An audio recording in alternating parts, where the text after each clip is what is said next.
Hey y'all, today we're going to take a quick look at some YieldMax ETFs. Now there's a ton of them, but for the most part, the strategies are essentially all the same, option income. Okay. And they do a lot of single stock option income ETFs. I don't like them. I wouldn't own them just because I don't want to have a single stock risk in an ETF. But I'll tell you which one I would buy if I had to buy one. Okay. Now, what does YieldMax do?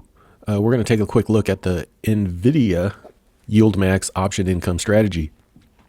Now, basically what this is, for the most part, what the YieldMax does with all their ETFs is doing poor man's covered calls. If you don't know what a poor man's covered call is, I've done a video way back in the day about them, and I'll try to remember to link them. But basically, YieldMax does not own stock. Okay, it's purely options. So you can use options as a proxy for owning the shares, essentially.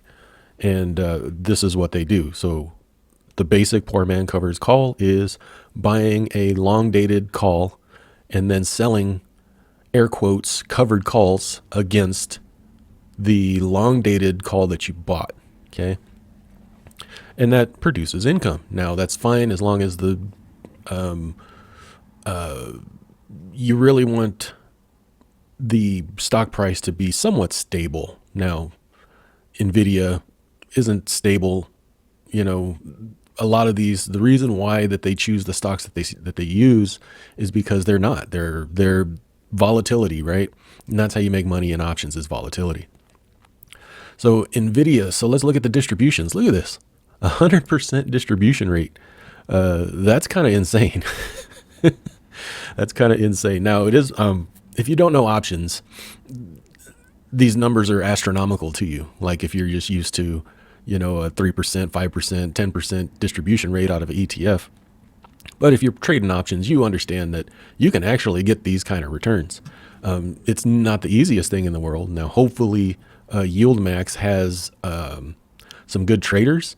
We'll see. Time will tell. They've done very well with NVIDIA or NVDY, but some of them haven't been as good, like Tesla, for instance. Yes, you got some income, but you got zero price gain for the most part. But look at these distributions, especially after the stock split, which is odd to me that they're getting these higher numbers after the stock split, but that is what it is. 256. So sheesh, what is that? 256 times 12 equals $30.72. And this thing is selling for about $30. So 100% distribution rate. Selling, writing call options on NVIDIA. Now they don't own NVIDIA. They're just buying the calls. And we'll look at that here in a second. Been around for a year, which is nice. Expense ratio is high, 0.99, but it's going to be high for any of these that are actively managed the way they are. Performance wise, it hasn't beat NVIDIA. Like, let's take a look here real quick. For about, what is that? 13 months, NVDY has a total return of 186%. That's price gains and dividends, and NVIDIA itself has a total return of 357%. So essentially you're giving up half the upside of NVIDIA for the current income. Now you can do whatever you want with that income, which is nice. So here's the essentially what they got. So here we go. The holdings. They bought 57,000, is that shares? 57,000 contracts of NVIDIA out to August 16th of 2024 at a strike price of $127. And they've been selling covered calls right here, 142 strike. They received $211,000, 137 strike. They received $963,000, and 135 strike. They received 1.2 million. Now these are pretty decent trades because none of these are going to be called away, but this is going to have profit, because if you bought the call at 127 and NVIDIA is, I think, selling at 130 right now, this thing is sitting in profit. And then you're also selling the covered calls against it for profit. So, oh, look, they have a put here. Oh, they sold puts. Interesting. So they're hedging their bought call with sold puts. Huh. That's interesting. So if by August 16, 2024, NVIDIA's at 127, I wonder, well, it never said that they'll take shares, so they're probably rolling this, is my guess. Let's look at summary prospectus real quick. YieldMax. Where are we at? Principal investment.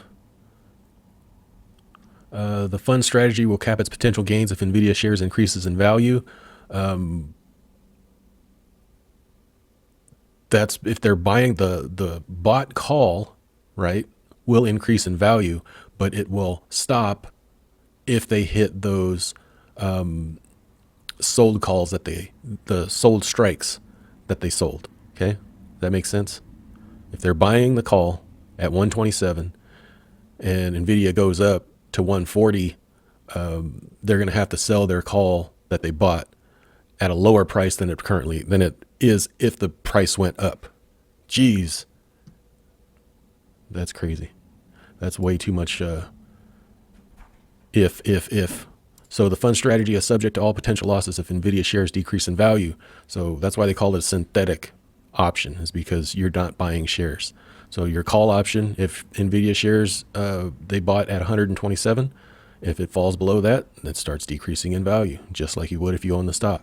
Fund does not invest directly in NVIDIA, and if NVIDIA pays any dividends, you are not entitled to the dividends because they do not own the stock.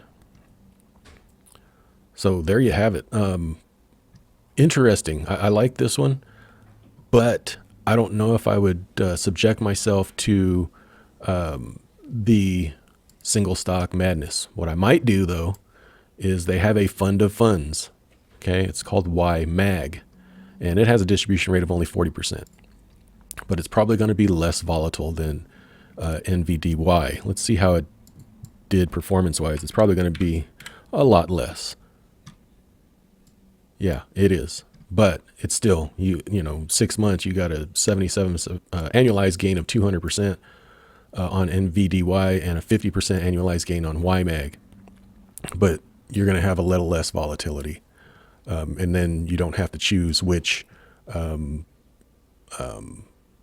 stock that you want to play with. Now, you could just buy all 7 of these because they own 7 of the YMAX ones. They own the Amazon, the Apple, the Meta, the Google, the Microsoft, the NVIDIA, and the Tesla. Now, you could just go buy all 7 of those and it'd be the same thing as buying YMAG, and you won't have the additional 0.29% management fee. Okay. So you have on the YMAG, you have the 0.29% management fee on top of the 0.99% expense ratios of the funds they hold. Okay. So 1.28%. That's what I would do. Especially with something like NVIDIA that has made a big run as it has. And yeah, we'll see. Have I taken a position? No. But I might buy some YMAG. I don't know. We'll see. But YieldMax, a ton of options there. Funny options. Just be careful which one you buy because they're not all that, cracked up to be what they are. PayPal probably hasn't done well. Distribution rate of 50%. Let's see how is PayPal done. What is it? PY. PayPal has done, poorly. 8% annualized gain. That's with dividends reinvested. So not too great. But they all do the same thing. Poor man covered calls is basically what they are.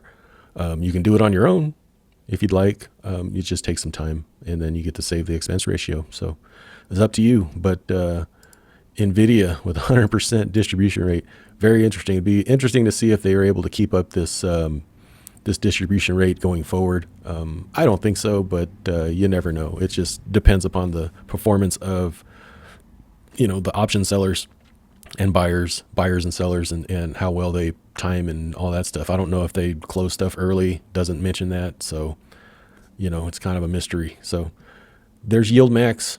My personal preference would be to choose one of the fund of funds and not deal with it. If you have like something like M1 Finance or some sort of basket trading, maybe you can buy them all separately, right, and save a little bit. But yeah, it is what it is. So anyway, just a quick one. Wanted to check out YieldMax. So leave me a comment down below. We'll talk to you later. Thanks. Bye-bye. I am not a financial advisor. The information contained in this video is for entertainment and informational purposes only. It is not intended to be investment advice. Please seek a licensed professional for any investment, tax, or legal advice. Thank you.